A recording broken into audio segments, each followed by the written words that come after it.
আরে হে রাসূল,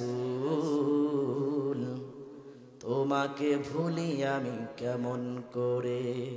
হে রাসূল, তোমাকে ভুলি আমি কেমন করে।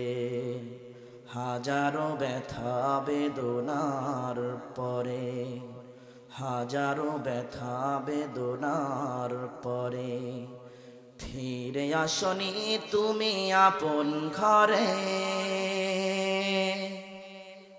দিনের আলো তুমি ছড়িয়ে দিতে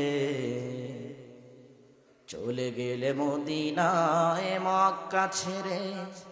হে রাসূল, তোমাকে ভুলি আমি কেমন করে। হে রাসূল, তোমাকে ভুলি আমি কেমন করে। সুবহানাল্লাহ বলেন।